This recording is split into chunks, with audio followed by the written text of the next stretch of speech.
और अगली बड़ी खबर दिल्ली से बता दें, जहां पर एक शख्स को कार के बोनट पर घसीटने का वीडियो सामने आया है। वीडियो में आपको दिखाएंगे कि किस तरह से एक शख्स को कार घसीट रही है। एक शख्स कार के बोनट पर लेटा हुआ है। बताया जा रहा है कि आश्रम चौक से निजामुद्दीन तक इस शख्स को घसीटा गया है। तो इससे पहले एक कार से घसीटने का वाकया बड़ा वायरल हुआ था और अब एक और तस्वीर, लेकिन ये कुछ अलग तरह की तस्वीर है। इसमें ये जो शख्स है आपको कार के बोनट के ऊपर नजर आ रहा होगा।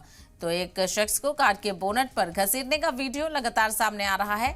वीडियो में आप देखिए किस तरह से एक शख्स कार के बोनट पर लेटा हुआ है और उसको कार घसीटती हुई नजर आ रही है। बताया जा रहा है कि आश्रम चौक से लेकर निजामुद्दीन तक इस शख्स को घसीटा गया है। क्या कुछ वजह रही, इसकी जांच पुलिस कर रही है। तस्वीरों में भी आप देख सकते हैं पुलिस ने कार को रुकवाकर तफ्तीश भी शुरू की, लेकिन ये वीडियो सामने आ रहा है कि इस तरह से कार के बोनट पर ये शख्स लेटा हुआ है और जो कार चला रहा है वो इसको घसीटता हुआ नजर आ रहा है।